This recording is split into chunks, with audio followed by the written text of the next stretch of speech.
After that, Karen is a trichologist, and she's going to talk about the causes and preventative methods for alopecia and hair loss. And then after that, I will discuss a non-surgical hair, option, basically wigs, in dealing with hair loss. Got it? Any questions so far? Okay, good. We're going to get started.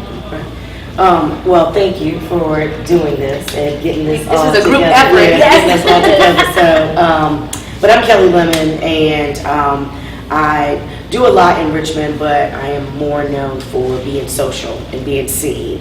And so I always have to be ready to go, as people say. Back in 2009, I just started dating this guy, and I also started at the time wearing quick weaves. And if you're, I don't know if I need to explain what that is, but you're basically gelling the hair and then gluing the tracks on top of gelled hair. Before I started getting quick weaves, I still am a religious hair person. I go to the hairdresser every week. I mean, I got to stand an appointment with my hairdresser.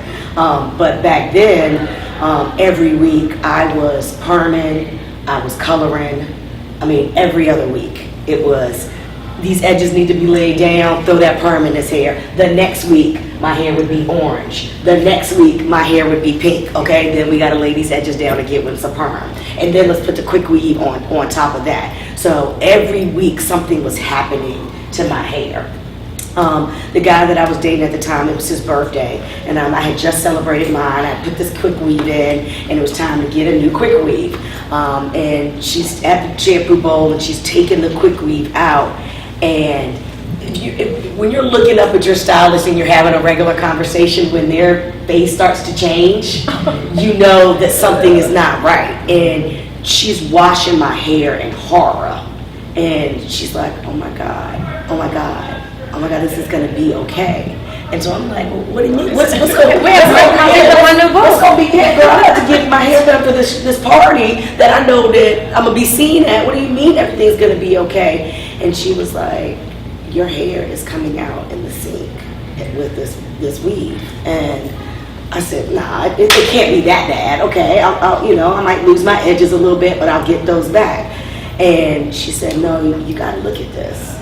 And I sat up and I call it now, I can laugh about it now, but like Sherman Hemsley. Remember, he didn't have any hair around on the top, and he had all that fuzz around the side. I mean, I had nothing on the top of my head. My head looked like the palm of my hands. Again, the party was that night.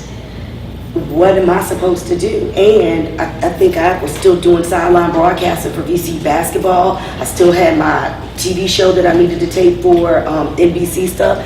There was no way in the world that I could not have my hair together. So what did I do? She put that quick weave right back in my head.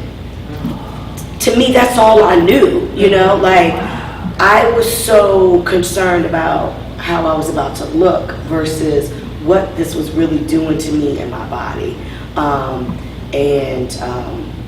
She put it back in. I wore it for the weekend, and that Monday I came back to her and we took it out, and I immediately went to the dermatologist. Went to Virginia Dermatology. They told me it was self-inflicted alopecia. I did it to myself, basically. All of the perms, the dyes, the quick weaves, I was allergic to the glue, and that was pulling my hair out. And it was basically my fault. And Virginia Dermatology told me that I would never get my hair back.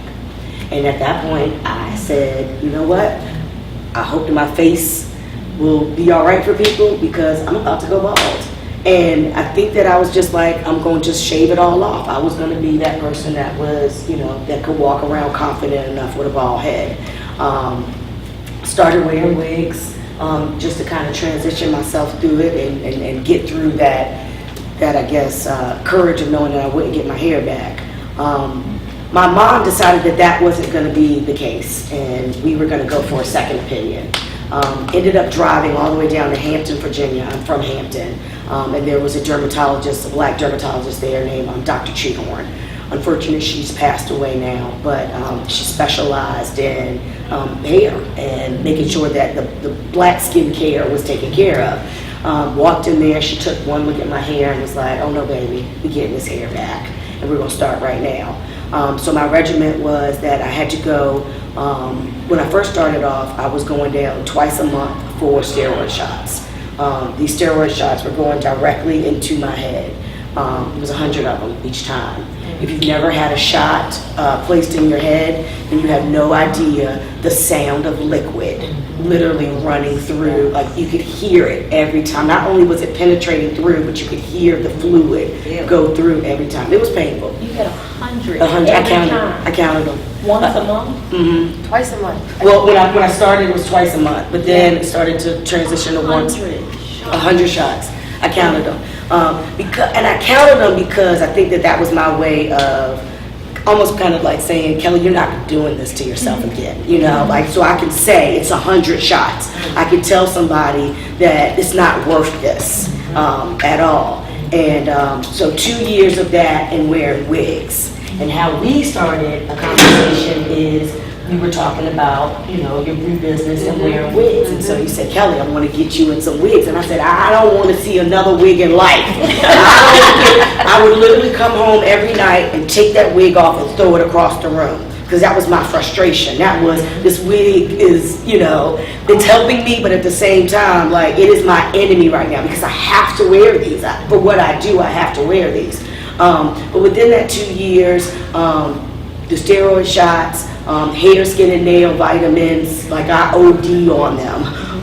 And then, and we talked about this, I actually had to use Rogaine for men. A lot of people do not recommend that because of its side effects, and it's made for men. There's things in it that we should not use, but it helped for me. And I didn't have any side effects from it. But even, you know, going through hair loss and using the Rogaine, you have to say, you know what, right now, if you wanted to get pregnant, you couldn't. I couldn't. Yeah. So no baby, you know, I knew that at that time, no babies, no, you know, no nothing like that. It was a lot to think about because of the decisions I made to look good. And I just, whatever I can do to kind of help somebody say that they don't have to go through that or don't need to go through that right now. And I'm on stage a lot and people are taller than me. You know, my main thing to my hairdresser, just make sure my bald spot is covered up. You know, just make sure you can't see my bald spot in pictures. Make sure my angles are perfect. I'm alive. I got hair on my head. I'm good. You know, my hairdresser does a very good job now of making sure that I do get relaxers. I do get rinse. I do have rinse in my hair, but it is the mildest one. I think my box sits on a shelf and no one else uses that but me. And she rinses it through very quickly. It doesn't stay on my hair real long, and it's kind of like we talked about to manage my hair a little bit. But my stylist before.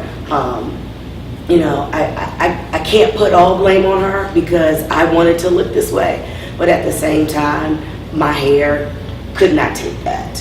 And I now have a stylist that won't let me do whatever I want to do to look good. And I think that that's important in this conversation as well. I've had a lot of women, once I shared my story, they asked me what I did, and I've shared it with them.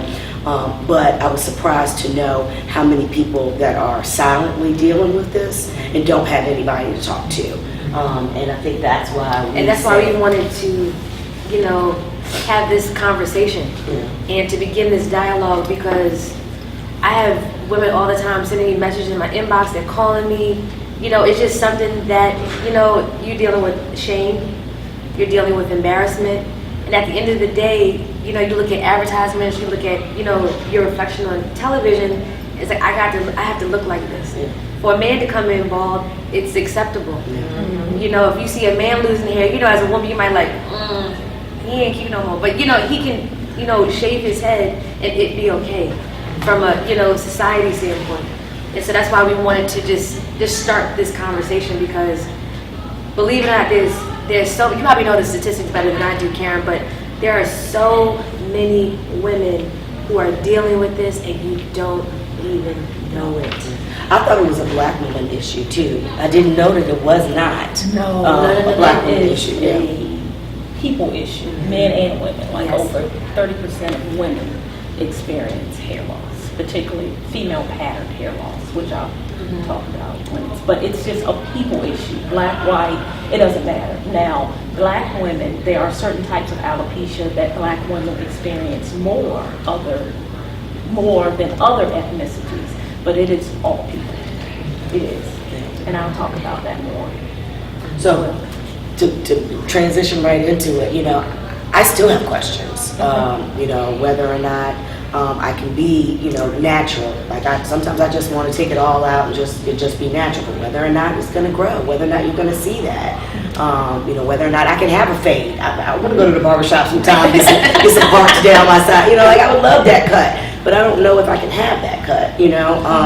So I think that I still have questions. I don't know what kind of alopecia I have, or if that is what I have, and so I think that just for somebody like me to be able to state it, I hope that it helps other women. My inbox went off, and Hey, Device, I know you said we can do this relaxer. I know you said we can do this, this sewing, but you know what? Wait a minute. I'm okay, and then we're gonna have an entirely new conversation. yeah, and let them know when something's changing. And, Yes.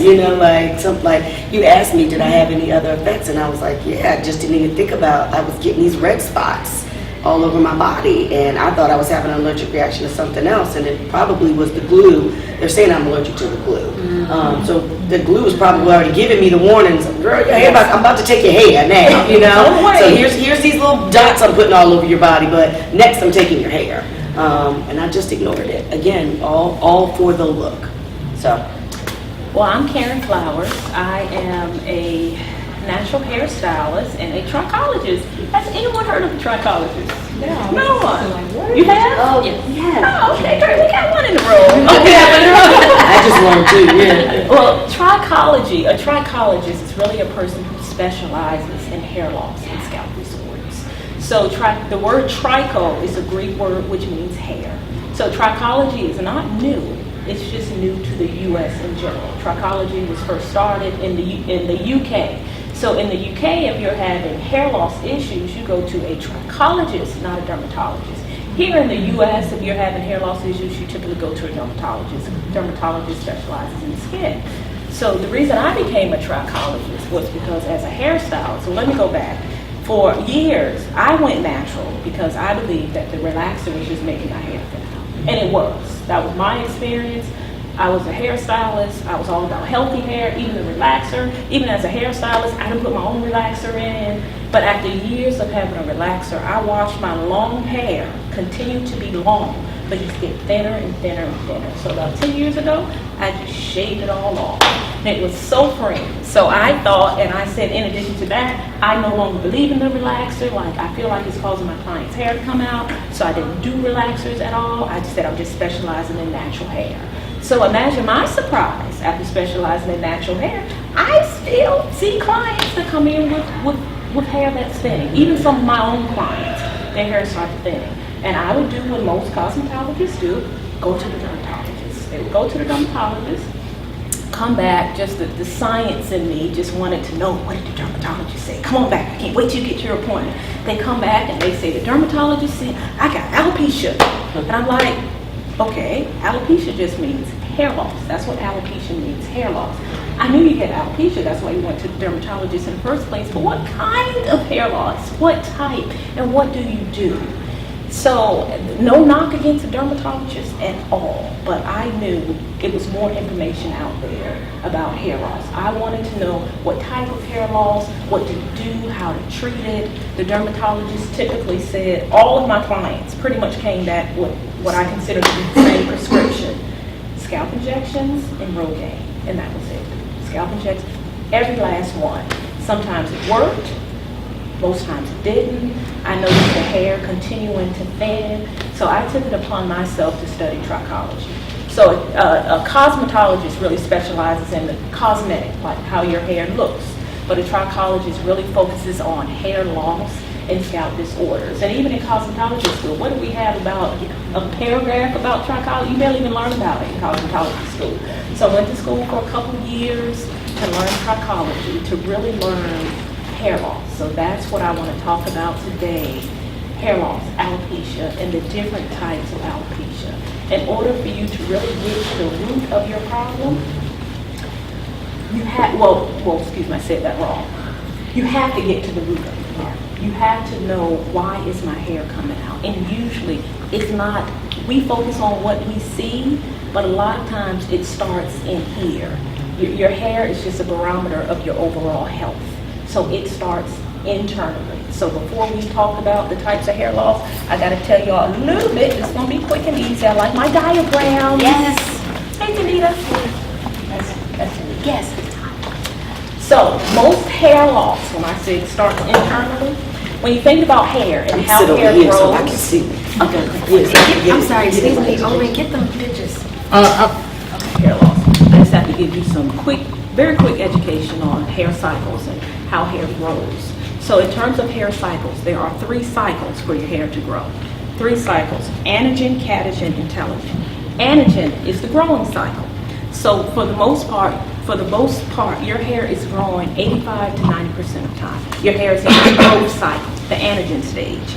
Then it starts to transition, the catagen stage. For a couple weeks, it's transitioning from growing to resting. And the resting is the telogen. That's when your hair is no longer growing, and eventually the hair is going to shed.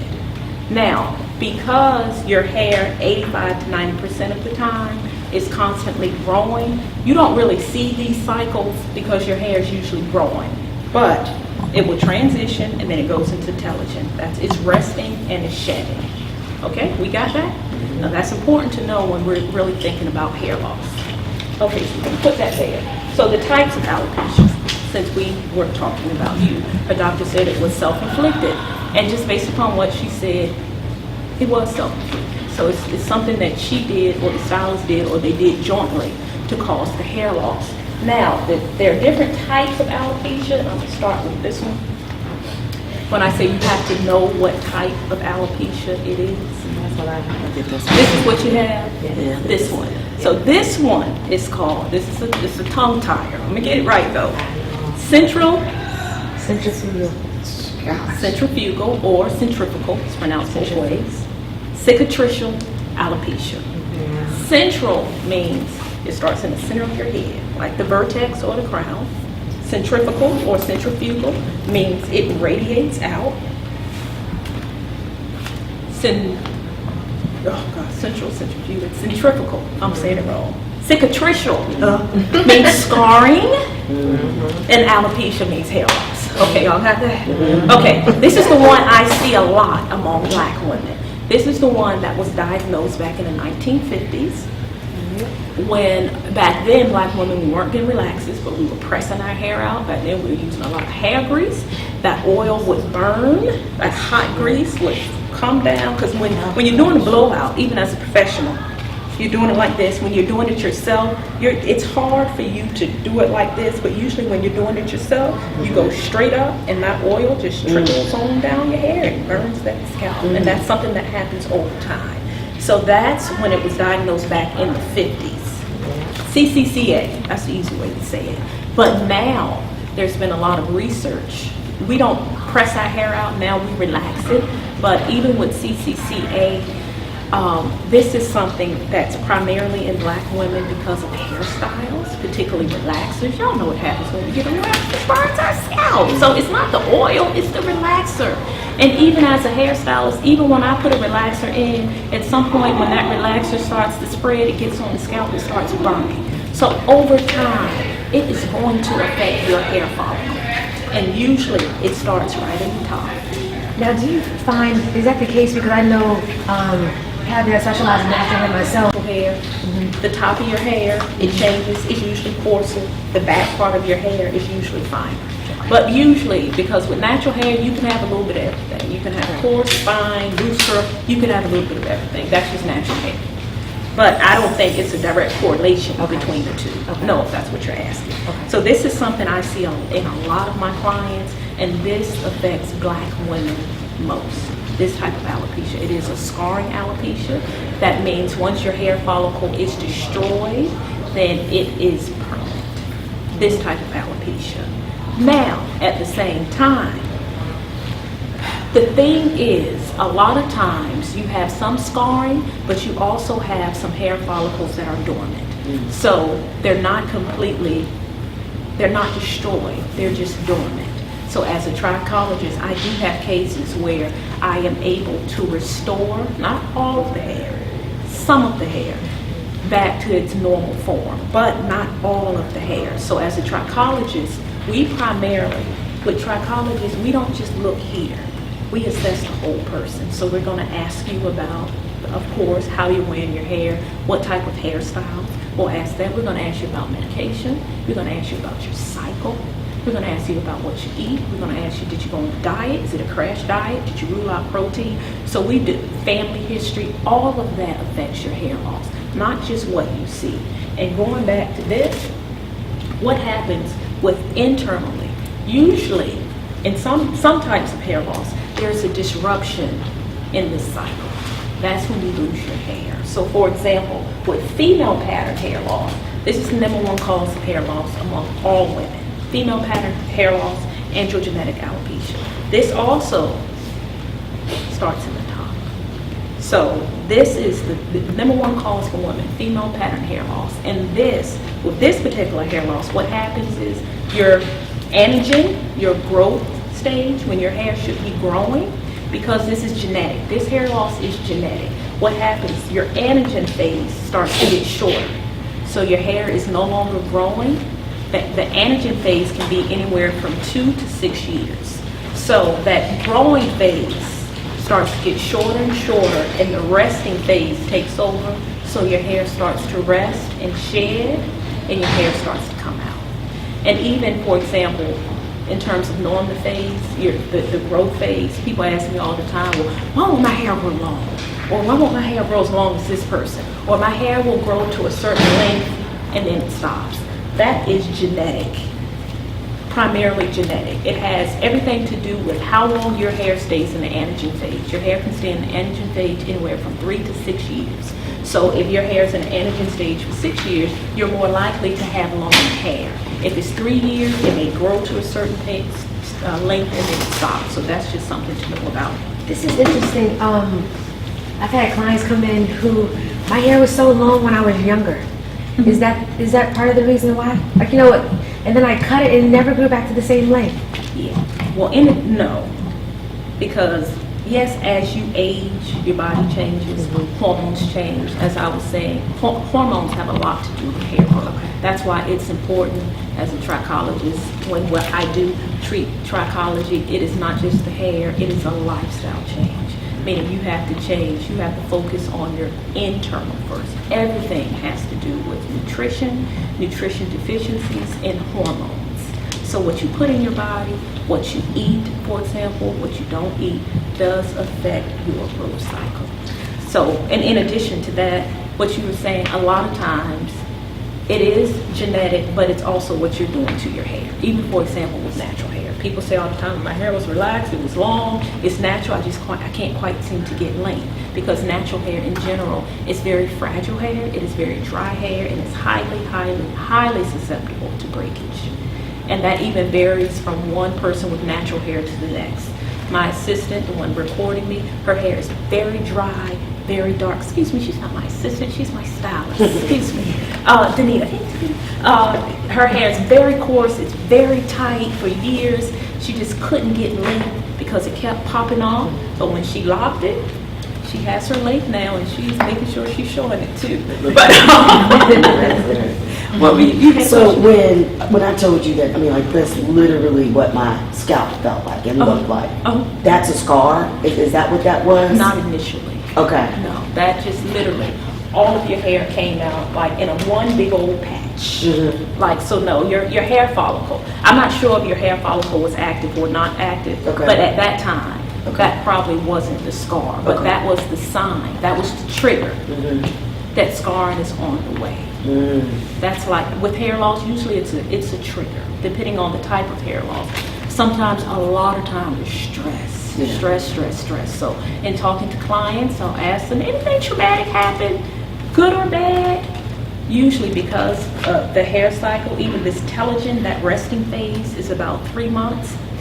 When the hair is resting, when it goes into that resting phase, if you have like high stress, for example, it'll show up about 3 months after it, every time. After? Right. Oh, gosh. Yeah, like if you're highly stressed. I got another 3 months of this.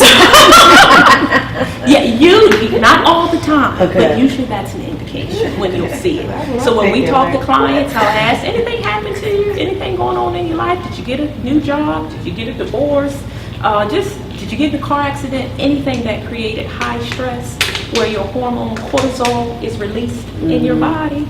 Usually what happens, you'll be able to tell after 3 months when you may start to lose your hair. Your hair, you said it was patches. This is a different type of alopecia, but it was smooth like a baby's butt. Yeah, the whole crown, the whole Everything. top. Your hair strand fell out, even the root. Everything fell out. But usually that was a sign that when it's falling out like that, or sometimes when your scalp is tingly and when it's itchy, it's like your body's trying to tell you something is wrong, and hair loss will come. So another type of hair loss, anybody's hair just seems to just get thinner all over. Like, you still got the length, but it's just getting thinner in general, more like diffuse, not a localized thinning that's right in the top, like with female pattern or CCA, but just all over, just thinner.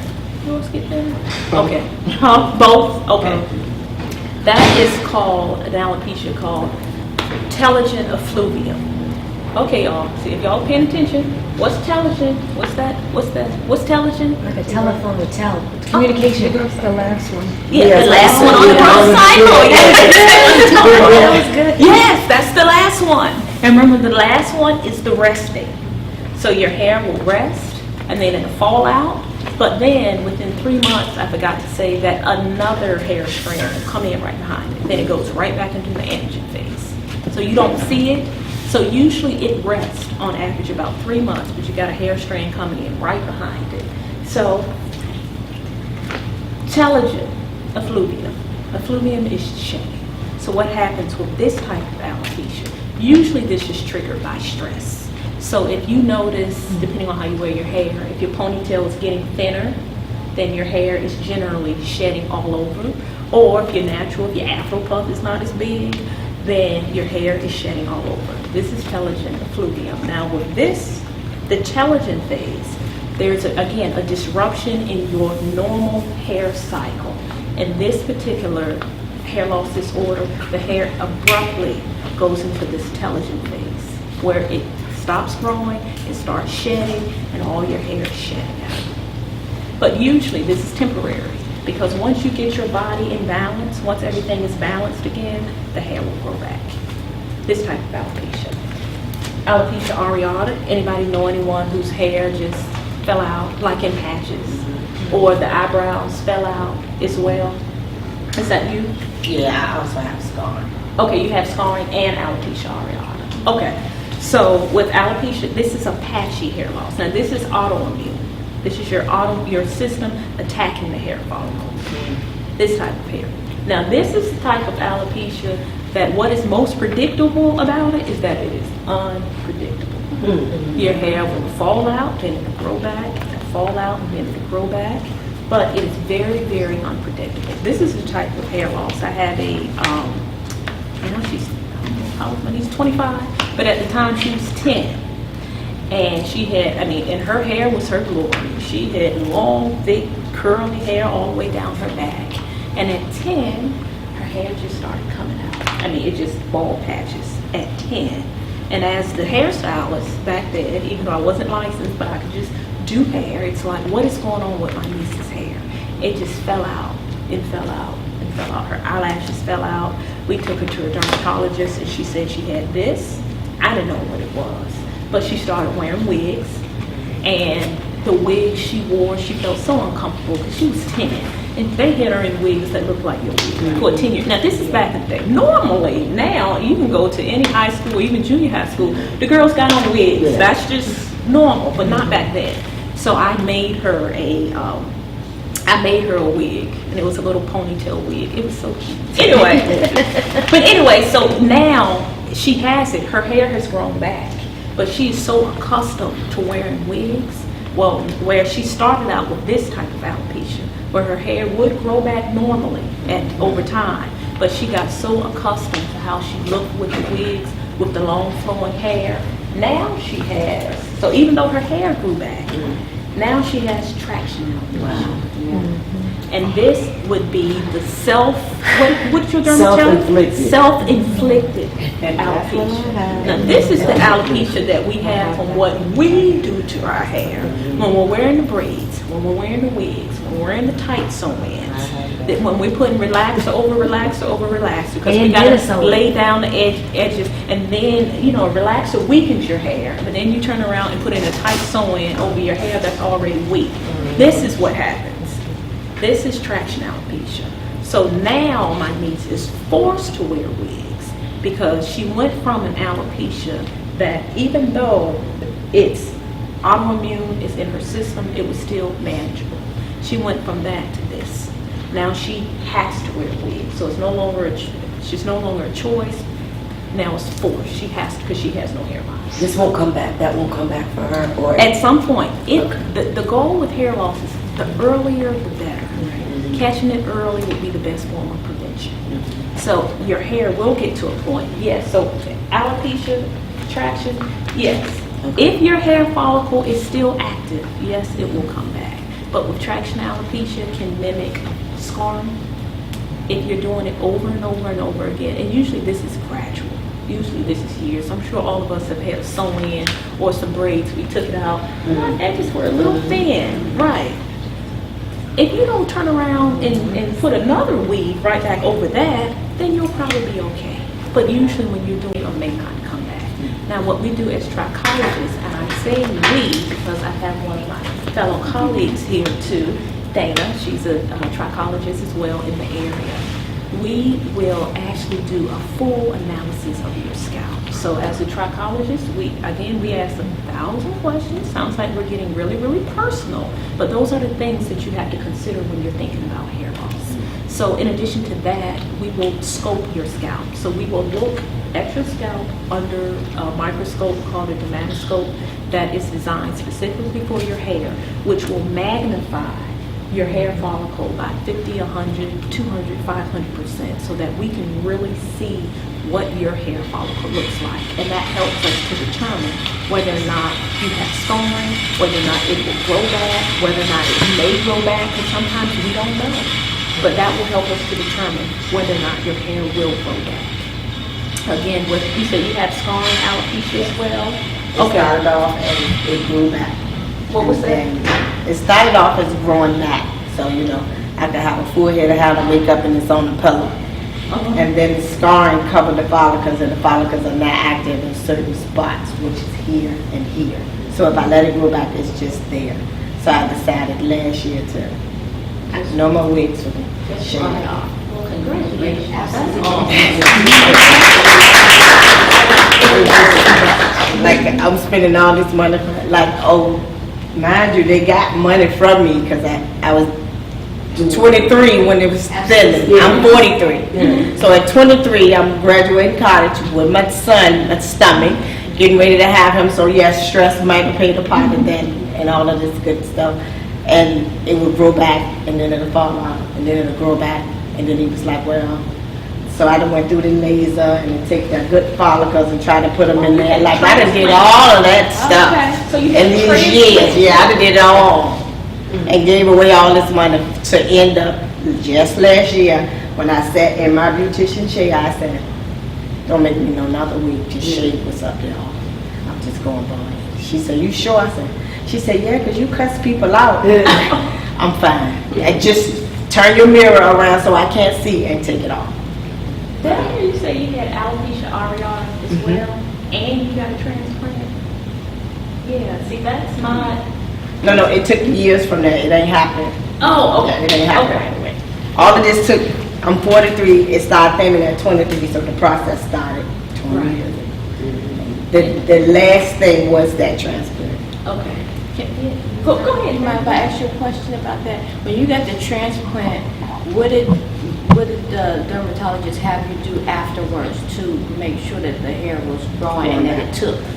She had me, it was Yvonne Knight, she had me, yeah, she the best, because she the best. 'Cause She's she the would only get one it. in Richmond though, right? She's the only. Yeah, it's. But I had her when I was like, I had a patch gone when I was a little girl. My mom said, you had a plaque that just fell out years ago. And it came, and she took me to her and it was her. But you can go to Dr. Young, no, that ain't her name. Roy. Not Pam, though. I go to Karen. Karen, yeah, you can go to Karen. Your sisters. I just went back to Yvonne because my mama took me to her when I was underage. But afterwards, she had me do, at that time I had given up. So did you probably have what to she do a told me special I didn't do. shampoo or- Yes, What did you? hundreds of dollars, insurance don't cover. So It's cosmetic. Yeah, I got frustrated, so last year was it. So this is me. Head season in the winter, bald head, so I can't do it no more. And I think that that's deeper conversation in terms of money, you know, like, you Yeah. said you wasted a lot, you had it to waste. There's some women don't, Yeah, they don't even right. have it to waste at all, you know? And so then, like, to even maybe to afford one of you all to help us get it back, can you talk about, what that looks like and, if there is options for, So, typically, a trichologist is gonna be cheaper than a dermatologist, Yeah. for sure. So really, we're like in between there, right? Okay. We're the gateway between you and the dermatologist, so, most trichologists right now are not taking insurance, but some do, which is really good. You have to go to the dermatologist or go to your physician and ask for a referral. Absolutely. So some trichologists are able to do that now. I didn't know that. Yeah, some are able to do that right now, if you're partnered with a physician or a dermatologist. Mhm. But for trichologists, we try to do the holistic approach. So with the holistic approach is mainly, 75% of the work is what you're doing, putting in your body internally. We're just working on the 25% and hoping we meet in the middle so that we can grow hair. So I would tell you that it's much cheaper to go to a trichologist because we're going to be looking at the whole person. So if you go to the doctor and they say you have inflammation, right? That's inflammation in your whole body. It's not just inflammation in the scalp, it's in the whole body. So we would be making suggestions on what you can do to reduce the inflammation in your body. So most of the work is your job, yeah. And it is, and everything she said was right. When we see clients, we emphasize, this is not just a hair thing, it's a lifestyle change. You have to change your lifestyle, and that's particularly with what you put in your body. And I can share with you my story. I've always struggled with healthy eating. I'll just be honest, I just have a very high metabolism, and I just have not had to do any work to eat properly. I'm just keeping it real. I'm just I'm vegan too, so on that path, because that's what they tell you, Right. what you're putting into your body. Okay, well, let me just take all this away. I'm vegan, been vegan since 2012. Yeah, so in that journey, I was like, okay, let me go plant-based. does that help? Oh, it absolutely Because I know you helps said to something about balance your proteins. body. Yeah. But absolutely. It definitely, what you put in your body, and when I talk about that hair cycle, hormones, everything it affects your hair cycle. So again, we focus on the hair, but it's the hair, literally the shedding of the hair. That's why your hair is coming out, because of the shedding of the hair. So what's your name? Tasha. So even with Tasha, absolutely changing your body, not changing your body, changing what you eat, it helps your body with your hormones. Nutritional deficiencies lead to hair loss, but when you have the scarring alopecia, so with trichologists will say, that is the permanent destruction of your hair follicle, period. And once, like you said, that the skin cells or the tissue has covered that hair follicle, it's kind of like, this is your hair follicle. You have, think of scar tissue. Your hair strand can't get through all that tissue, and after that, it's no longer viable. But the question is, what part of your hair is scarred? All of your hair follicles may not be scarred. So with some clients just want enough hair just to do, like you said, rock a fade. I just want to wear it out long enough just to rock a fade, just to wear my hair out, just to have the option of not putting on a wig, to have my hair out. So yes, it absolutely affects hair loss. What I was saying with me, I've just been, like I said, I just ate whatever I wanted to eat. McDonald's, for just horrible. Sweet, sugar, soda, and I just had an incredibly high metabolism. You couldn't see it, you know. To me, I still look fabulous, so I was good. So like, okay, even though I'm 42 over my entire life. I tried to, Lord knows I tried to, but I just love sugar. I did. So a few months ago in a training, earlier this year, I just noticed, I've been growing my hair out for a couple of years, and the front part of my hair has always been shorter. Like I've always had, even when I was relaxed, just like a natural bang. And I just thought I knew about the growth cycle. Hair doesn't necessarily, it's not synchronized, so some hair can grow faster on one side than the other side. And I just thought, oh, the front part of my hair is just shorter. That's just the way it is, even with relaxed hair, even with natural hair. So I just noticed earlier this year, my hair was growing out. All of my hair here is really thick. And the top part of my hair, dealing with my natural hair, sometimes I'm fighting with it to detangle it and go through this process. But the top part of my hair, I would just take a comb and go bloop. I would just comb right through it. And then I realized my hair is thinning in the top. But even as a trichologist, I just thought, oh no, you know how we do. We just say, oh no, maybe not, maybe it's not thinning. But something in the back of my mind knew my hair was thinning. But sometimes when you do something for a living, you put yourself on hold. You know how it is, take care of everybody else but yourself. So I went to a hair conference, and I had I did a consultation. I had my hair sculpted in the trichologist. The first thing she said, she looked at my scalp, and she said, your hair is horrible. No, excuse me. Your diet is horrible. I was like, oh, it's true. Because just with the trained eye, with sculpting, sometimes what you see, particularly when you eat a lot of sugar, like me, it comes out of your scalp. You can And see it causes it. inflammation. Yeah, she Sure, said, your very- diet is horrible. And I was like, oh, Lord, he's so right, because my diet is terrible. Then she said, you have female pattern hair loss. And she knew it just like that. And when she said it, my initial thought was, oh, okay. But then after a moment, I thought, okay, it explains why my hair has gotten so thin in the top. And people will look at me and say, what are you talking about? You have all of that hair. But I feel like I know my hair best. Just like when my clients come in, when they tell me they're thinning, I don't care if you have a whole head full of hair. You know your hair best. So my hair is thinning. I do have female pattern hair loss. Can y'all see how this, do y'all see it? Can you see it? If you look closely, if you really pay attention. So I realized, oh, okay, God, you're funny. Now everything I tell my clients to do, such as change your diet, you have to be very mindful of what you eat. I've had to start doing it myself. And I'm treating myself. And I can see the difference, not just with my hair, but just how I feel. Yes. Like I have energy. Yes. I can get up. So even what Tasha was saying about it may not have affected her ability for her hair to grow back, but I'm sure it affected how you feel as a person. I feel great. I have energy, y'all. I can get up in the morning. So I drink a lot of water. Just even in terms of what you eat, any type of disease, and some of these scalp disorders are diseases. Diseases can't thrive in an alkaline body. So if you go to a more alkaline-based diet, which is pretty much the foods that God gave us, greens, fruits, vegetables, the stuff that we don't eat, not all the sugars and yeast and stuff, all of that affects your hair, and it feeds off of that.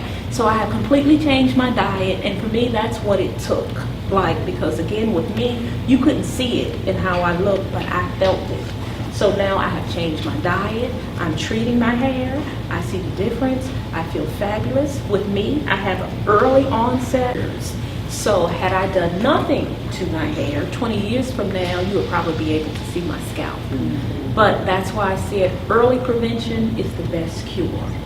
If you feel like something is going on with your hair, then do something about it. Now, the issue is most of us don't know what to do about it. Or we do what we know to do. We go to a dermatologist, or we go to a hair transplant person. We don't know a lot about it. But now there are trichologists in this area, myself, Dana.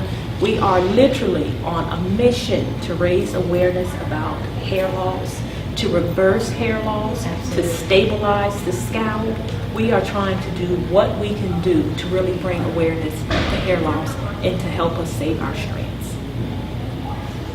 Treatments. I want to know more about what that means and what that Well, looks I like. can say this, there is no one miracle fix, there is no one product that you can put in your hair that's going to make your hair grow back. For trichologists, there is the treatment plans vary from person to person. Each treatment plan is customized. I can tell you the main part of the treatment plan is changing your diet. Cutting out sugar, yes, I have cut out sugar, even though I did have a cupcake last night at a gala.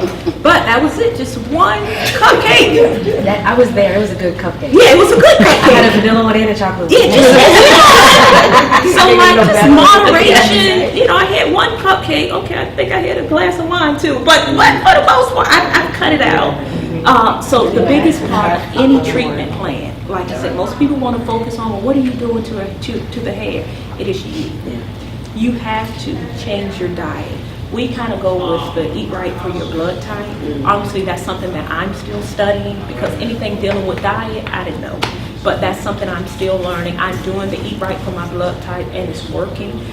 So just eating for your blood type, or I feel like most of us know. You take out too many foods from my blood. Yeah, and see that. But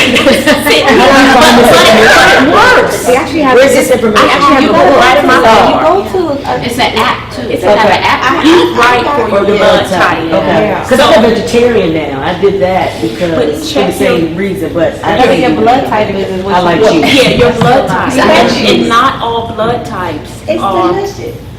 designed to be vegetarian. Yeah. That's No, something. exactly. Not all. That's very true. Now, fortunately for my blood type, I can eat as much meat as I want to eat. Are you And that's an O. Yes, but I can't have no. I can't have any bread. Yeah. I like bread. I can't have no meat. I can't eat my pork bacon that I like. Strawberry. But so it's like, and then even some vegetables you can't eat. Yeah. So honestly, with that's something I'm still learning, but I'm trying it for myself, and it's actually working. It's still a work in progress. Like I said, sometimes I might have a cupcake, but just in general, just try to do it in moderation. I was horrible. So in terms of treatment plans first start within. So all treatment plans, like for our clients, if you're not willing to make the commitment to change your diet, then we won't treat you. And it is just as simple as that. Because 75%, I'm gonna just say that number, 75, but most of it begins with you. So we could do all these things topically, and it will make a little difference, but where it really counts is if you're doing the work as well. Right. And our treatment plans, they really require that you come and see us quite regularly, like every week. And another thing that it requires that is very difficult for black women, and this is going to blow you away, so be prepared, is that you got to wash your hair every day. Let's talk about that. Every I'm glad you day. stated that. Because as somebody that goes to, before y'all guys, I go to the hairdresser religiously. Like, I'm there, and she's the only person that washes. I don't even know if I have shampoo. Because that's my pamper. I let her do it. Every day. Yeah, but so if I'm supposed to do it every day, then what? Then that's heat. I mean, you know what? See, it's heat because of your hairstyle. Okay. So that's when it comes into play when we were talking about earlier, your choice in hairstyle. As a trichologist, I would recommend when you are having scalp issues, hair loss, it's a scalp issue, not a hair issue. Hair follicle is a scalp issue. If you are dealing with some type of scalp disease, some type of scalp disorder, you want to stabilize your scalp, clear your scalp, keep it free of anything that will hinder the hair growth, and that includes a relaxer. So the very first thing that I recommend when in treatment, usually our treatments can be anywhere from 8 to 12 weeks. It could be longer than that depending on your plan. Start relaxing your hair within that time. scalp. To And wash I- it every day. Yeah, because it's not the hair, it's you're cleansing your scalp. That's the main thing, you're cleansing your scalp. Now, for most black women, that is a foreign concept. We don't know nothing about cleansing our hair every day. But I tell people, if I can do it with all my hair, then I feel like anybody. Yes, it's work over the last, maybe I've been doing it for about maybe 6 weeks. For the most part, I do it every day. Now, on occasion, I might miss a day. So as opposed to doing it 7 days, I'll do it 6 days. And it's usually on the day when I gotta have my hair right for church. Any other time, I go to work, it's just wet. I don't like it when it's wet, but I just deal with it. I like it when it's dry and it's a big fro, but it's like, okay, this is not about hair, this is about the scalp, this is bigger than the hair. So yes, cleanse your scalp. Like I said, that is a foreign concept for us, but when you're natural, depending on your hair, when you're natural, like some of my clients have short hair, so it's easier for them to cleanse it every day, put in some type of curling cream, let it go, or if their hair, in terms of finding the curl, it's not super curly, they'll rock their fro. Some clients with more hair, they'll cleanse it every day, put it in big twists or big plaits and put a wig on it. So you have options. It's just something, it's a mindset. You have to make up your mind that this is what you want to do. That is the hardest part. When you make up your mind, like when it's in your thoughts, when you make up your mind, the action will follow. But the hardest part is to make up your mind. And I just believe in terms of me and my situation and how it happened and when it happened, I believe everything is God's timing.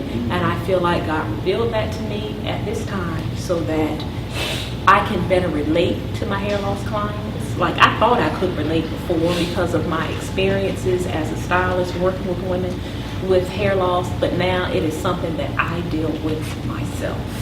And yes, I will look at other women and say, oh, her hair looks so good in the top of my hair. Like for example, my stylist, you know, my hair loss is right in here, and I know it has started to fit. So it's like, I'll look at people with like thick hair in the top, like, oh gosh, look at that thick hair. But I bring myself back in. I get myself together. It don't last long because I know that there are treatments available.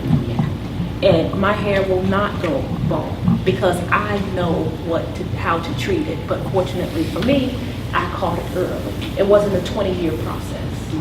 Well, mine wasn't 20 years.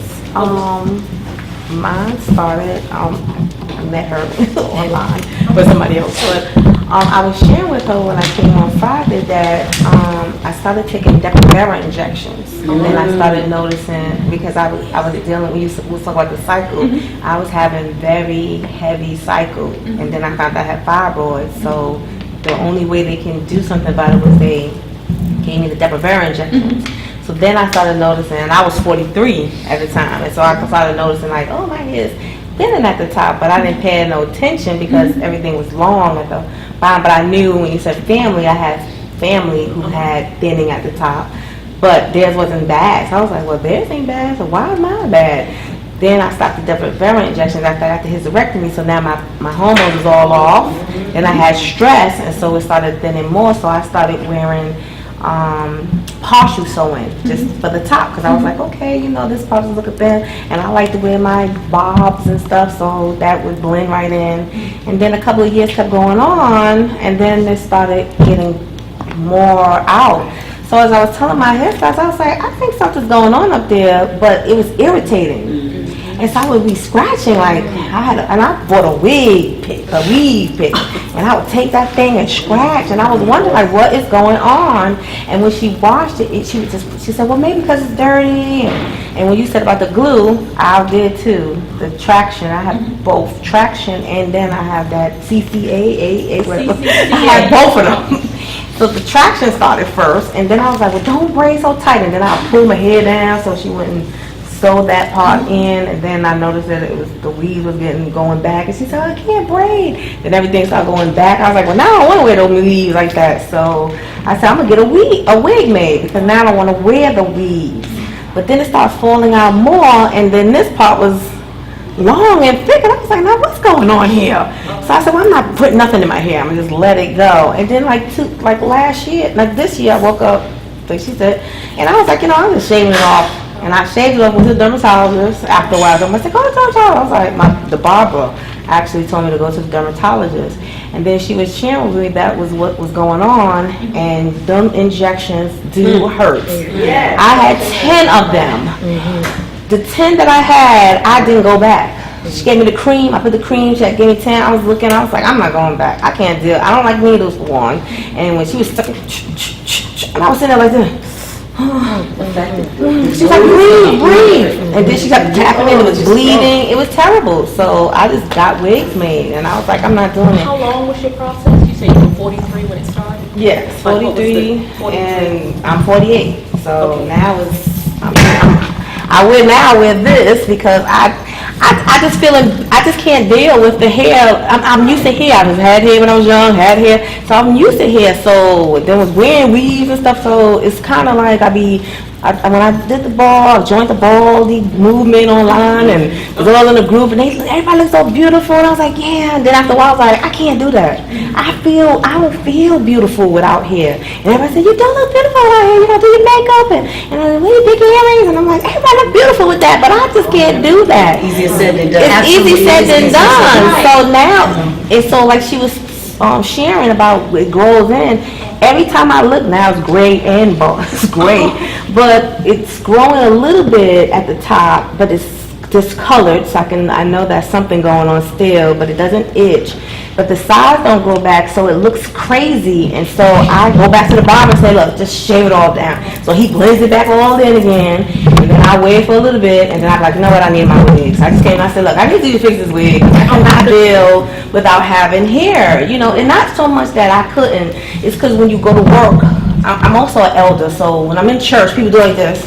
So before the people, they're like this. So I gotta cover my head because I don't want them so busy looking at my head and I hear what the Lord is saying. Then if I'm at work, everybody like this. And so it's just like everybody gotta stare at you. And then I said, well, it's a hairstyle. People go, and I had to kind of think of like, when people go bald, it's a hairstyle. They shave their hair. That doesn't mean it has a, and it just feels like now I'm just like a spectacle. So when she walked in, I was like, she look beautiful. And I can do that. So now I'll go to the barber shop and get my hair cut. I would go to the barber shop and get my hair cut and come back out, and then I'll be like, next day I'll be like, no, I'm just putting this wrap on and I'm gonna just leave it, and because I just can't, I don't feel right. I don't feel like I'm beautiful enough to. And the other thing that I think is really important to point out is that is okay. Mm-hmm. You know what I mean? We don't have to, well, I can't go bald or that's the way to go, because at the end of the day, we're all different. And we're all going to experience it in a different way. Even looking at you, for example, a lot of money. To me, you have a lot of hair in your head. But it's going to, and to you, it's like, well, I noticed this. So everybody is going to take you. You've made the choice to continue, with the relaxers. And again, we're here to, talk about it because, again, everybody is entitled to their choice. We're just here to offer a safe space to say, here's some education, here's some knowledge, and the way that your journey and the way that you go through it is all right. And the dermatologist, all they do is tell you, okay, and I went to Pam Royal, her sister, and she's just like, well, you can do your hair, you still do your hair the same. I'm looking at her, and then when she revealed to me, that you would think that, and I'm gonna be honest, I was sitting there kind of shocked because I was like, I was sitting there like, oh, she got some nice long hair, so it's easy for her to tell me to go back normal. But when she disclosed that there's something in her hair, and I was like, oh, so that should be feeling good, but it wasn't. I still was sitting there like, oh, I don't care what you say, I'm not doing this. But she didn't say like what hair products to get. So I'm out here buying all kinds of stuff to wash my hair. My friend said, do black castor oil, Jamaican oil, coconut oil, oil, virgin oil, this shampoo. I done spent hundreds of dollars on so much stuff in the bottom of my cabinet. I was like, I don't know what to do. And when you said wash it every day, I was like, I ain't washing my hair at all now. Because I just don't know what to use anymore. Because it's like I'm all out of options. So it's kind of frustrating. Well, my beautician was Miss Jackie, who worked at Paulette Madden. That sounds so old because they don't open no more. She said it first. She said, you thin it. So if you go regular, your beautician know your scalp. She said, go get this checked out. So she caught it early. It's just that I was young and it was just stressful. Like I knew I'd had stress everywhere. And I was like, okay, but I went. She told me to go and I went. So I went Even I had to find her because she kept moving. So I found her because I refused to go to anybody else. I was like, okay, this lady knew me when I was a little girl. Hopefully she still know me. And I went to her. So my beautician caught it first. Me, I just knew I went every week. I always was that kid to go to beauty parlor every week because I wore a shortcut. So I went every week because I don't know how to do hair. I'm glad I had a son. Nothing. No curl, no plait, no nothing. Not me. So I went every week when I was able to. So she told me to go. So the dermatologist sent me to her first. So that wasn't working. It was coming out more and faster that she referred me back to the dermatologist and said something else was going on because it was coming, but my stress level was also going up. So, and they do ask a lot of questions. So she being nosy or did she? But I listen, because I'm in school to be a nurse, so we on skin. So it was all planned out, but me stressful trying to get VCU, work done. She said my hair falling out. I got a baby on the way. I ain't dropping out of college. This, everything going on. So my stress level was high. So everything that they probably was doing, it wasn't helping because, I was eating what I want to eat. They say you got to eat for 2, you just eat for 5 because you got that excuse because you're pregnant. You got that excuse. So it wasn't. So all of that played a big, so this was the end result. And I agree. To me saying I'm going to shave this off, I probably cried for about 2 years, like, oh God, I don't know what my head looked like under there, but I can't do this peeling this money off no more for all of this treatment. I can't do it. I'm just gonna go. And I left the dermatologist from getting injections and went to the hairdresser so she could wash and do the little treatment and the stuff that they gave me and blah blah blah. And I said, I can't do this no more. My hairstyle was the opposite. When I would ask, I was like, do you think, she would say, well, she would notice, but she would say, is something wrong with your blood pressure? I said, you take blood pressure medicine? I don't take no medicine. I don't have blood pressure, I don't take no medicine. She was like, so something's wrong. And every time I said, well, there is something wrong, then I would tell her, but she would always, she's a spiritual, so she always would say to me, well, you gotta speak life into your hair. So I'm sitting there saying, my hair's gonna grow, and real life, but it's falling out, and then she couldn't get a braid up there, so I'm like, something now you trying to braid around the alopecia, she's trying to encourage me, because she's like, you're elder, you gotta speak life and death and part of your tongue, and I'm like, okay, well, life, God, I know every hair in my head is numbered, but I'm like, okay, at the same time, I'm crying, like, okay, and my husband, he was so good about it, because no matter what I went through, he was like, you look beautiful, babes, it's okay. He was like, he did say don't wear makeup, but I was like, well, I gotta do something to make myself feel like I look beautiful, because I just could not take I don't like the heavy stuff, looking like crying. I just like my eyes look nice and just, even out my skin, but my doctor gave me an anti-inflammatory diet, and I had the book with the diet of your blood type. Well, I tried it. It's hard to me because I'm thinking like everything in there is like anti-inflammatory. Well, this is the whole done. Well, how do you help? Because now everything is causing inflammation. And it was just because of just the hair, but also stuff with arthritis, so that's why she told me to take the So I'm sitting there like, everything has inflammation. Why do I don't drink milk, I'm drinking soy, I don't know, and I'm bad with water, so that's another thing. I have it and I pour stuff in it. My husband said, that's not water, you're pouring stuff in that. So at least I'm drinking it. It's a little bit more than what I was. So I'm trying to eat every little thing, and then the eat to your blood type, I'm an O positive, so everything, vegetables and fruits is out. I was like, I can't even eat that. So everything just looked at me, and I just throw it in the closet. I was like, I'm done. And I'm cutting my hair off, and I'm just gonna wear a wig. So where are you at right now? Like you just completely frustrated. frustrated. Right now, getting a wig.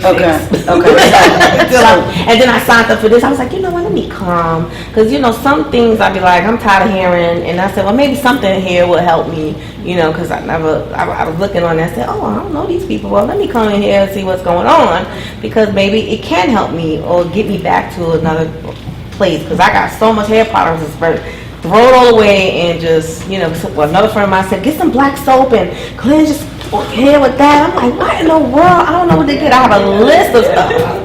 Yeah, a list of stuff. I got a list on my phone with I stuff. joined a support group. It's actually in Atlanta. So my first group was, I went to Atlanta.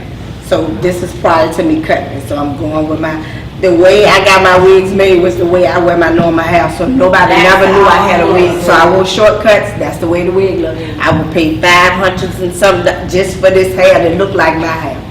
So I went to this support group for a year in Atlanta. Then we flew to the National Alopecia Association. It was in California. They actually wanted me to send me the application to start a support group in Richmond. I was not at the time.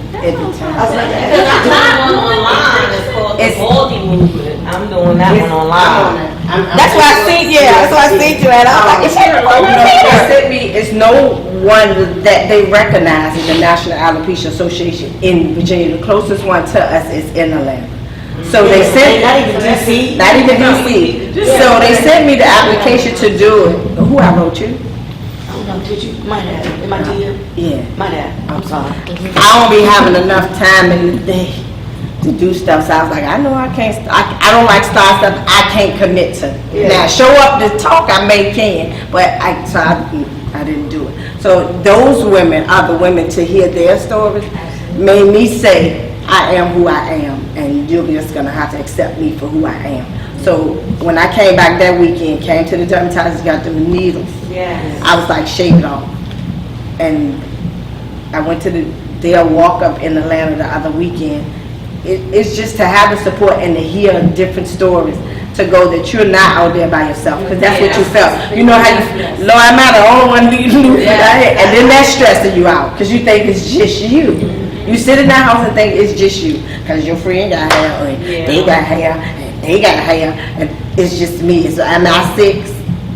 All day long, and people stare, I like it when they stare. I have built that up that I love it when they stare. When Conda come out, every kid that walks past me did what? And I do it right back. And they be like, smile. And so he get used to that, and I was used to it. Then after a while, I was sending them and I was like, this is not me. I like it. But one thing I want to kind of step in a little bit. One of the things that I think is really, really important in this dialogue is to talk about who is there supporting you. You know, and one of those people in your support group, in your immediate circle, should be your hairstylist. And so as a licensed cosmetologist, now as a hair loss specialist, it's really important to be able to have that open dialogue. And if you are sitting in someone's chair and you can't explain that, or you can't, make suggestions like, hey, the way you're shampooing is irritating me even more, and they are not listening, it really is important to, seek the counsel of someone else. Now, granted, I'm going to tell you, finding a great hairstylist, in my opinion, is not an easy task. But I also know that you have some people here in the room. That's number one. But number two, it takes some diligence. There are some good stylists. Again, we're starting this dialogue because that's something that we actually talked about prior to coming out here, to have this conversation. Just talking to stylists and better educating them.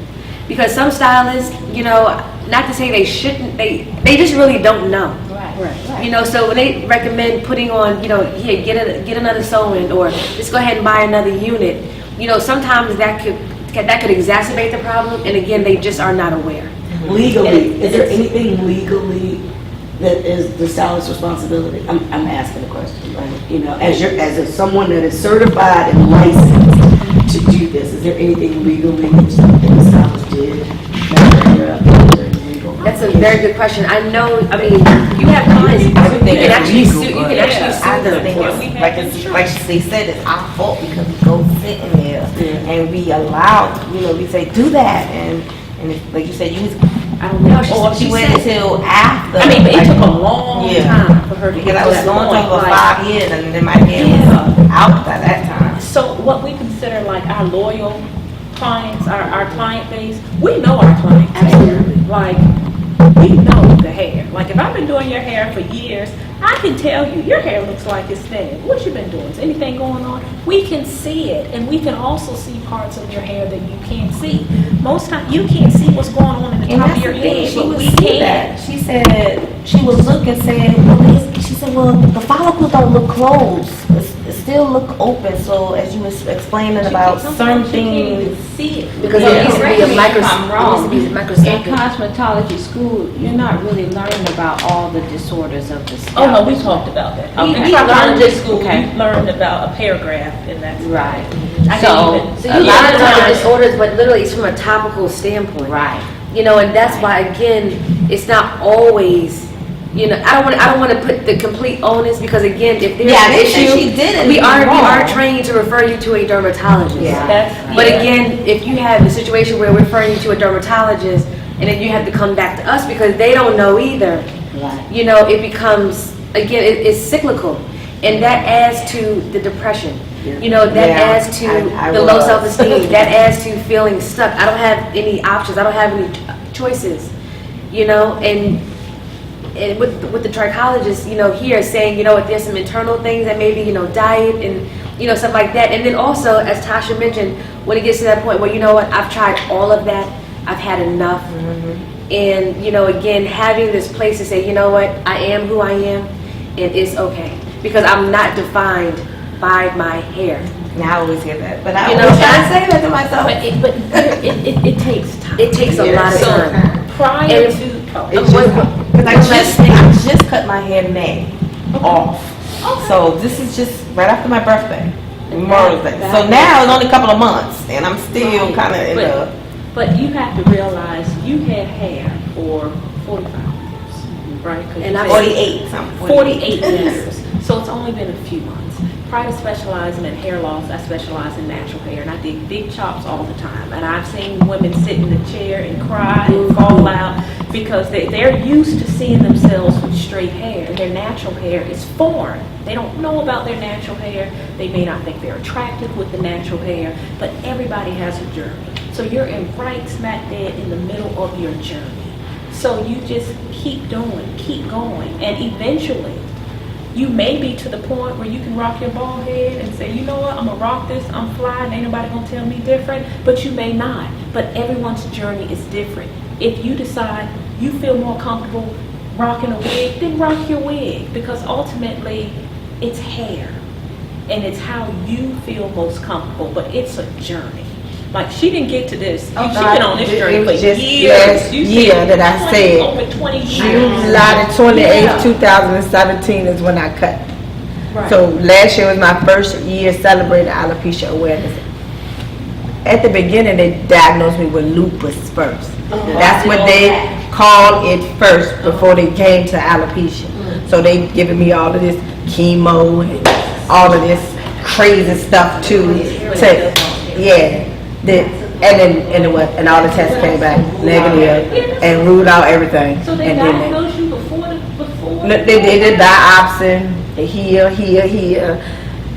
But in the mix, it sounded like lupus when they asked me what was going on. Okay. So they don't diagnose you, they Okay. treat you for it while your test is out okay. there. So they did that, and then they come back negative, and then that ain't what it is. Okay. So then we get on the alopecia. And the other thing, which is, you don't think about it, sometimes, I remember for the very first time when I lost a very close family member, any kind of loss is going to come with grieving.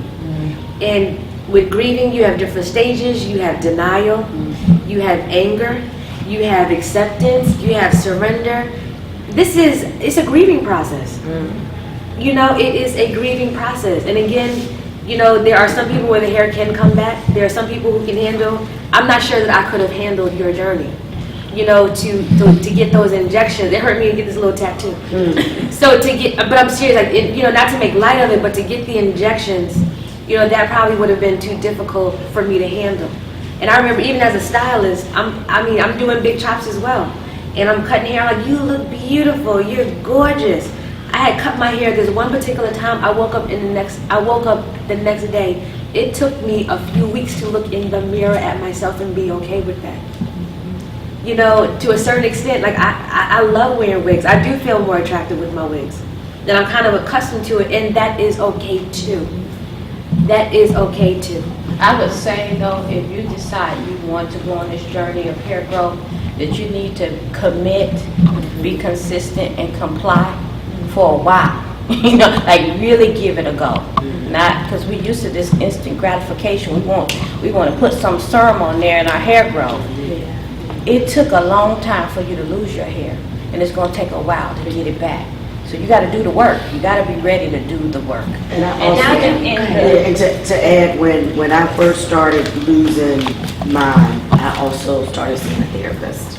That's not for everybody, but I needed the whole thing fixed. And I needed to be a little bit, okay with myself. And so I've been seeing my therapist for 10 years now, but that's part of it. Like, I didn't realize that was part of it too. So I just want to put that out there because it really, it sent me into low parts of depression that I couldn't shake.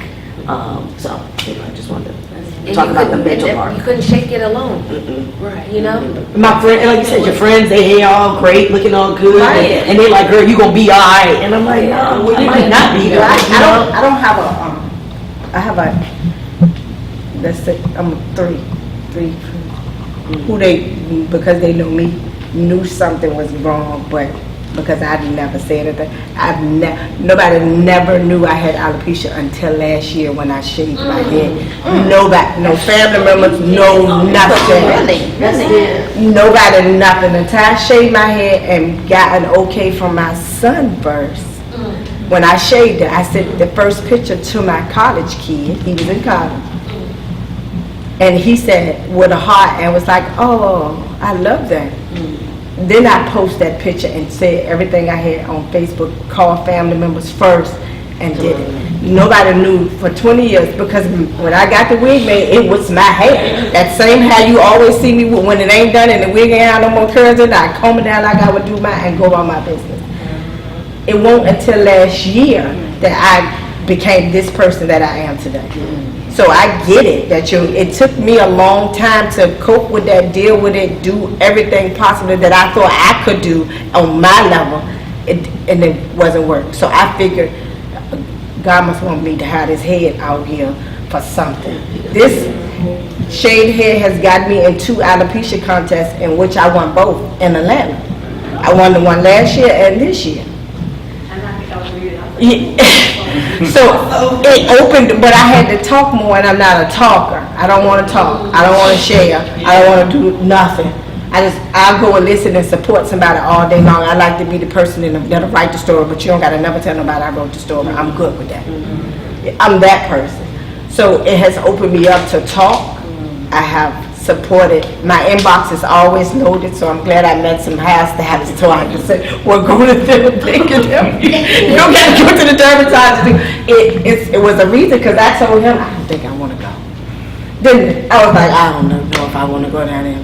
I'm just tired of speaking about it and blah, blah, blah. But you have to be aware. It's a reason for the awareness. People don't know.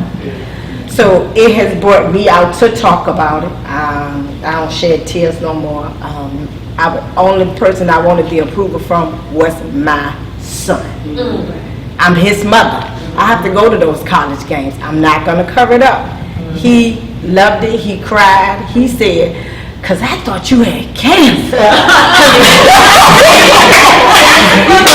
God. That's a whole different perspective. You're not dying. Like, that's what I heard you say. Like, I'm not dying. From New York called me because when I told my husband, I got up and I said, and I had my hair all out, the part that was long, and I said, take me to the barbershop. And he was like, I was gonna get my hair cut. He's like, you sure about this?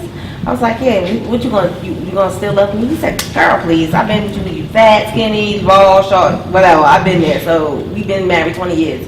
Where am I going? I said, okay, so he took me to the barbershop, and then when I put it up there, the first thing they did is call from New York and say, something's wrong with your mother. Told my kids this, and then my kids was like, nothing wrong with my mother, she got alopecia. They knew, and so everybody's like, you got cancer. But then the same token, I had inboxes too that helped some of my friends in New York that came out with alopecia, and they shaved their head, and I was feeling like, oh, so I helped somebody. And then it was more encouraging to people, and even the ones who had cancer, who was hiding behind the wig, they took off their wig and said, look, you helped me. I know you don't got cancer, but you helped me to be who I am to love me, and then they was so I've been encouraging people, but then when they see me, they be like, "What you doing? Why you got that thing on your head?" I be like, "Well, you know, I go back and forth. Just my hairstyle. I feel like I'll tell my husband what's Taraji P when she was playing Pam or somebody. I be like, I'm her. She have on the wigs. I be like, I'm her today. I'm this person today. You know, just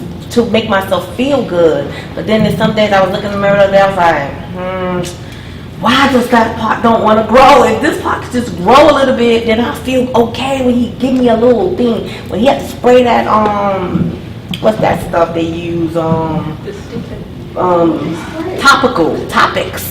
And they spray it to kind of give you that little... The fibers. Yeah. The fibers. And then you have to spray it, and I be like, yeah, that's good. I be like, oh yeah, that look good. Then when I go home and wash it off, I be like, darn, look at the part. There's no more there. Everything is gone. I mean, seriously, even Yeah. Scenario. the Yeah. other thing, like if you have a woman who comes in who has natural hair, like on Monday her natural hair acts right. By Wednesday it ain't acting right. And I think that I remember I went to some kind of spiritual group, and the lady, I had a really great Monday, and I wanted Tuesday to be like Monday. Monday is Monday, and Tuesday is Tuesday. And so if one day you want to rock your bald head, if one day you want to rock your scarves, if one day you want to call me for a unit, that's the biggest thing.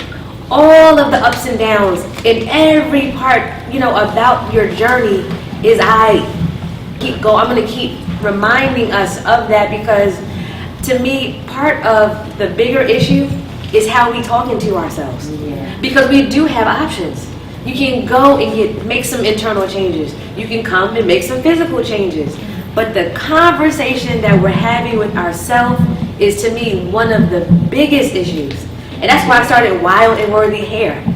You know what I'm saying? Because again, you need to be affirming yourself, and it does, again, and you can say, you know what? It's okay today I'm not having a great day with my hair. Because I'm going to have to love me, judging me today. And that's the conversation that, you and I had.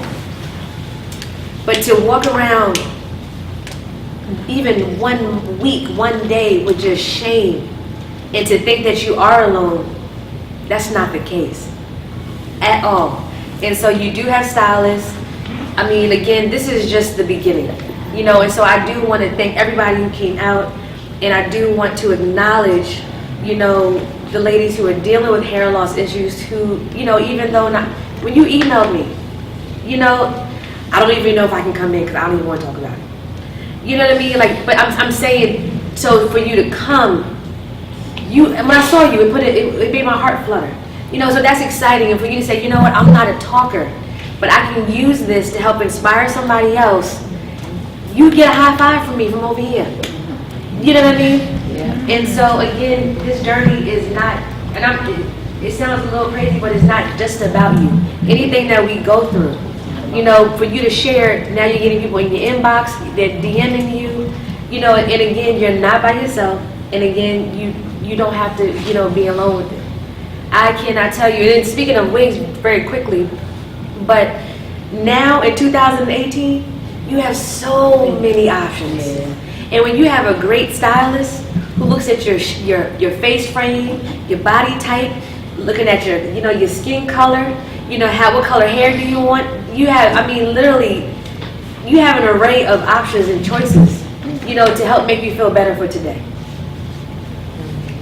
So I just wanted, to point that out, because now the one thing that we haven't talked about, and I just want to touch on it briefly, for women who are dealing with cancer and who experience hair loss as a result of cancer, is there anything they can do internally to help with the hair growth, or is the chemo just that detrimental? Besides wigs, do they have any other options if they don't want to go completely bald? Well, in terms of chemo and cancer, every case is different with chemo. With chemo, I'll see clients that come back after their chemo treatments and their hair grows back. It's usually not the same. The texture changes. The hair is normally very fine and very soft. Most of those clients don't want to go back into a relaxer because they're just so used to the chemicals. So it just depends on case by case. Okay. Sometimes the hair will come back. Sometimes it won't come back. But my recommendation for people who are going through chemo or they complete their chemo, they've beaten the cancer, let the hair just Rest. let it rest. Like, let it grow. That doesn't mean you can't put on a girlfriend. I call wigs girlfriend. Like, girl, you got your girlfriend? What girlfriend you taking with you today? So wigs are girlfriends to me. So a girlfriend is an option. And some people who were already natural before, they didn't like their hair texture because it was too coarse. The hair usually comes back very, very fine because the shape of the follicle changes as a result of the chemo. And the way your hair looks, it's just it's from the shape of your hair follicle. So usually that process will change the shape of your follicle, change your hair. Some people like the hair when it comes back, some people don't. But I would recommend just give it a rest. Continue to put in your body what was taken out due to radiation or chemo and everything that you went through. A wig is definitely an option. It's always an option. With wigs, the one suggestion that I make with wigs, rock your wig when you're out in public, but when you get home, Take it off. Yeah, I do. You know, And that's why I thought I had cancer. Because, I'm out and about, I got it on. When I'm in the house, it's just me and him. And all he sees is patches. And I don't say nothing, so I go ahead and put my cure in the ponytail, just walk around the house normal. I ain't never catch him side-eyed me, so, but you just don't know. yeah. So I was like, oh, okay. Then he just said it last year, oh, Mom, I thought you had cancer. And you know how But you much know of a what? relief that was And that but you yeah. had alopecia not getting. And the other thing though, just from an emotional standpoint, when you don't talk about it, you have support right there that you don't even know is available to you, to love on you. I had a woman come in, she's coming to her unit this weekend, and she said, I had to sit my husband and my children down, and I had to show them my head. Because she needed them to see what the chemo had done.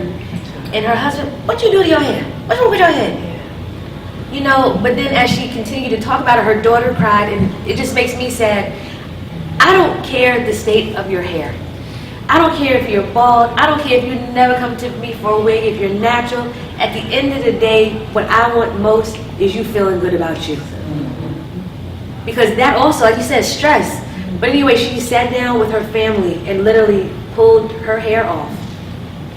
And just had to sit there and let them love on her like that. I even when I was becoming certified, there was a woman, she was talking, she said she had been married to her husband for 30 years and he never saw her head. But I'm saying she never, the only one who saw her head was her stylist. And that's why also, as we were talking, it's important for stylists to be informed and better educated so that we can be the support. Because there's some stuff you just don't tell your man. And you tell your hairstylist. Now that by law, I don't know if it's legal or not, but I'm confidentiality. I can't tell other people what you're telling me. And that I was thinking about what you were saying. I have a couple clients. One in particular, dealing with hair loss. Clearly, you could see her hair loss, but we came up with ways to cover it.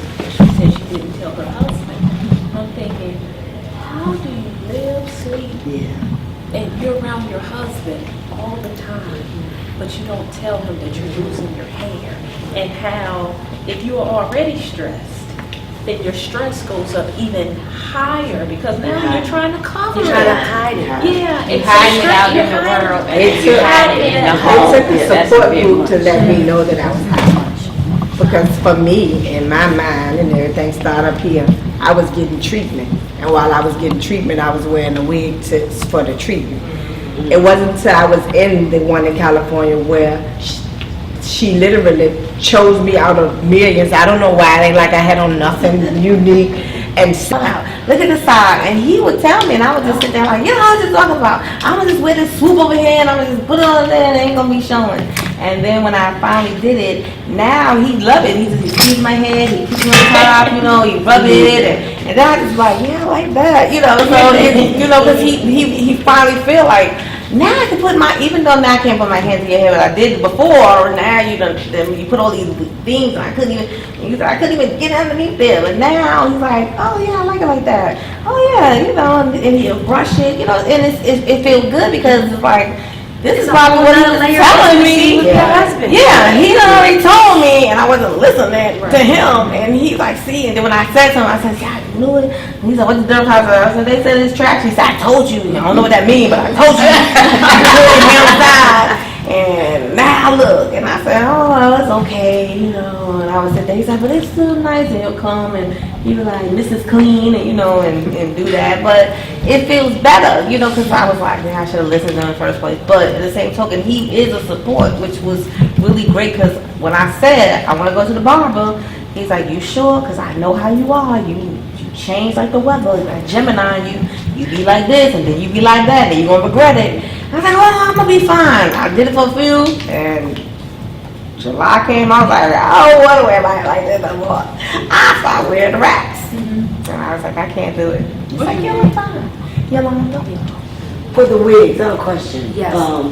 Because you said your niece went from, you know, Alopecia areata with the her edges and stuff. So how do you prevent, I mean, besides taking it off, but like how do you prevent that? So one of with the wigs? things, especially now in 2018, you have, everyone wants to mirror and look like Beyonce and Kim Kardashian.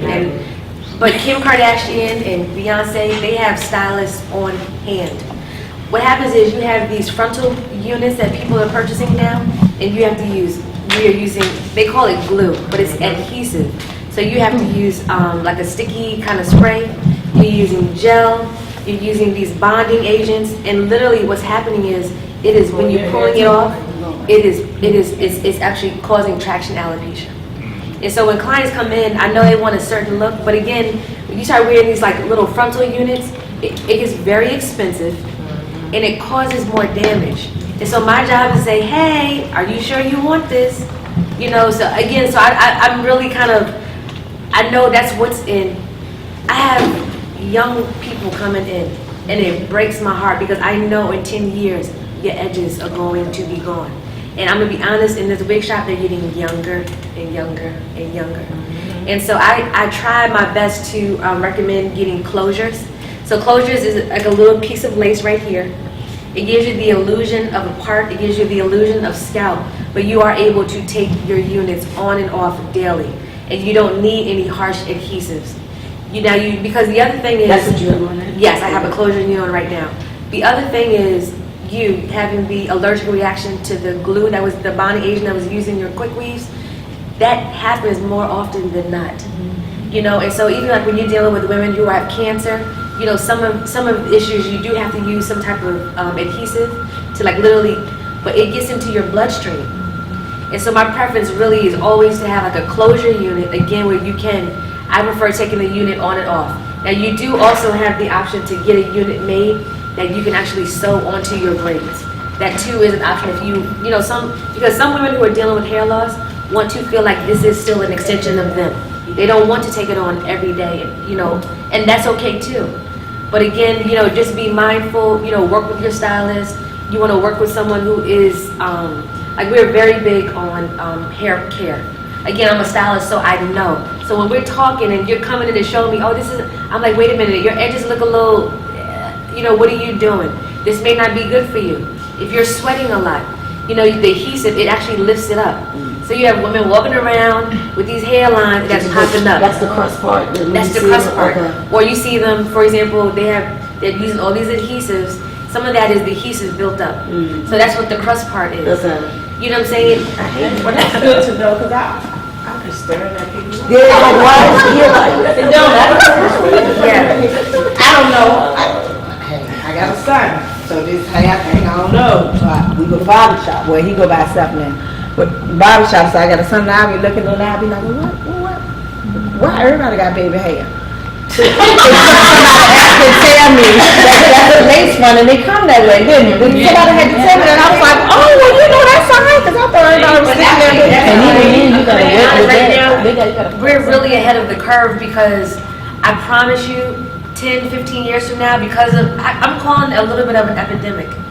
Especially, and I don't want to talk about people, but I had a client come in with her 13-year-old daughter and say, I'm working on building her hair collection. Okay. Are you So, yes.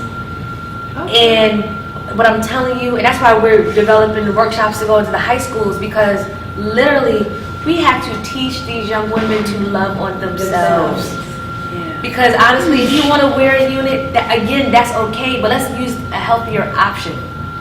Because it's going to, hair loss, I already see it. Now you have you have wig makers, it's here. And one of the components of grieving is denial. But it's here. And now that we have the internet, we have access. You have clients going to do their own thing, getting hair off Amazon, getting hair from Alibaba Express. You don't know where it's coming from. Again, it's sensitive, but chemicals in it. It's on your scalp, and all of that is getting all of that. And so to me, like, I prefer the wigs because with sew-ins, it just gets so costly. You have hair and you're getting it taken out. That costs money. You're getting it reinstalled. It literally adds up. Yeah. And so, of course, yes, I have a business, but my job is to give you an option where you're feeling good about yourself, but you're not breaking the bank. I have women coming in here, and I promise you, I sell hair weave. That's what I do for a living now. But it's still sad to me when it's a bill. It's a monthly bill. And she said about the counseling, I went to a counselor because of that. And she said, girl, you got, she was telling me, because when I was spending, I seen the young lady yesterday that I bought hair from.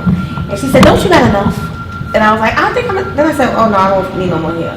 But I was literally spending $1,500 a year or more for bundles. I added it up. When Is that just for the bundles or for the But you getting installation as 3, no, that's for the bundles. So then you're gonna add to $100 every 2 weeks to get it in, then $45, then $65 to get it colored and all of that stuff to it.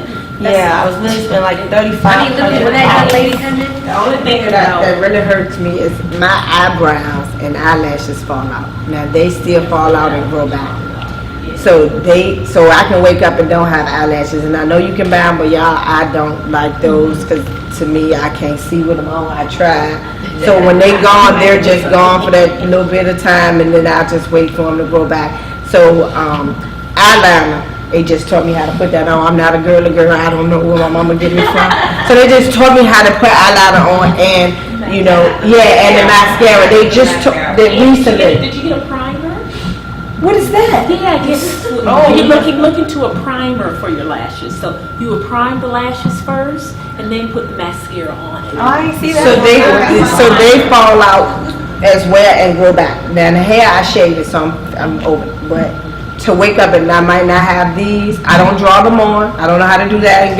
They teach me that yet. you actually can get them tattooed now. But I was looking at different people. You've been doing that now, looking at different people so they can look natural. Because I've seen some people and I'd be like, no, that look like a tattoo. No, that look like a tattoo. They have That them. look like a tattoo. Yeah, they- So I've been looking into that now, because to wake up and don't have, because I don't know, I just learned the eyeliner part and the mascara part. I don't know this part. I'm not a girly girl. Now, You can learn. I can learn if I want to. It's going to take time in the morning. Because now this get up and go look is tomorrow. Make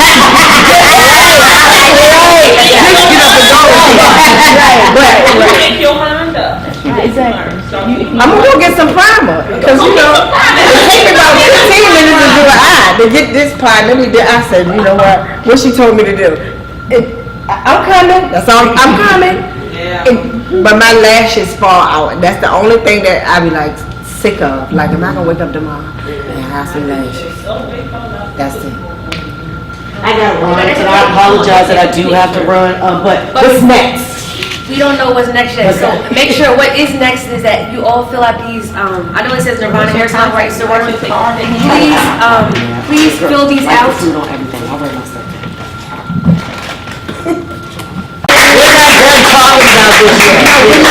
This is literally the tip of the iceberg, and so actually while we're thanking Kelly, Karen, I do also want to thank you for coming out. We appreciate you. Yay! So I had a question, since you said about the, your trichology? Use your words. Right, that's it, trichology? You got it. Okay. So since I know that, she said that some of y'all do take insurance, so what do you do? I don't believe So I'm not taking insurance as of yet. But the way you do that is when you go to your dermatologist or your primary doctor, you ask for a referral for a trichologist, and they'll have that person who typically takes your. Now, the other thing I do want to point out also is, because you actually can have an insurance company pay for some of your units depending on your issues. Right now is the time to look into your health insurance plan, because you may not have coverage, but now that the plans are changing for January, you can actually request that on your health insurance, type coverage. You can see if they offer it or not. I know they always talk about prevention, so I mean, that's a prevention service. You can get them to cover it, meaning they were covering some of mine, because mine was autoimmune. It was a medical. Yeah, so it's a medical depends. necessity. So, but you have to be diagnosed with it, and they were paying for something. It's just that when I went to get the laser treatment, that's a cosmetic, that's something you want to do, you paying for that. But anything that happened in the actual dermatologist office, their office, they would pay, you're just paying your copay. Excuse me one second, before she goes, you want me to finish? Come on. Come on, please. Look at Clea. Oh, thank you. Okay. We got 1, 2, suck in and smile. Okay, we're gonna do one more. 1, 2, 3. Y'all look back. Thank you. All right. Thank you. See y'all later. We have to. This is a conversation that needs to be had. And again, the other thing I want to really put out there is that as clients, you still have the ability to walk away. You're funding me. You know what I'm saying? As a stylist, you're helping, us. And so you can say, hey, please look at this. If you're not comfortable, to go ahead and, research it. I really recommend before sitting in someone's chair and then performing a service that you do a consultation. Now that you're being better educated, you can ask some more informed questions to see what their responses are. If you see some thinning, what would your recommendation be? They, immediately, let's go get a sew-in. It's covering up as opposed to getting to the root of the issue. Yeah. And I think that's what we do as trichologists. We want to get to the root. And what I wanted to tell you, because I know you're a woman of faith, I believe that God is going to use your pain to actually show you your purpose. Amen. Look, amen. I'm sorry. Inside of the bags, Karen's card should be in there. Also, we have just a little drop of hair, skin, and nail vitamins, just for a day. But you do need to eat them with food. And then also, What's the difference between this and biotin? I mean, it's just biotin in there. It's basically a variety. oh, Yeah, so there's biotin in, hair, skin, and nail vitamins. oh, okay. And then for those attending, if you do want a unit, there's an additional 15% off. It's not just today, but if you have attended the workshop. And again, if you have time, our studio is right there around the corner. You can come see, touch our hair, and see some of the wigs that we've made. Again, it is an alternative. It is an alternative. And also, myself, Dana, I don't know if you brought any of your cards. Oh, please hand them out. She's a trichologist And I as need your well. information too, because I'll add you to listen to different We things. do consultations, so you can give us a call. My card is in there. I'm Karen Flowers. And make sure that Karen, some of the bags don't have Karen's card. So make sure you did put it in. Or every bag has Karen's card. Oh, good. That's me, Dana. We're both in the area. I believe she's in Chester, but we are both. You might know someone there. That's true. Sorry. Quanda Fender. Say it again. Quanda Fender. No. That name don't sound.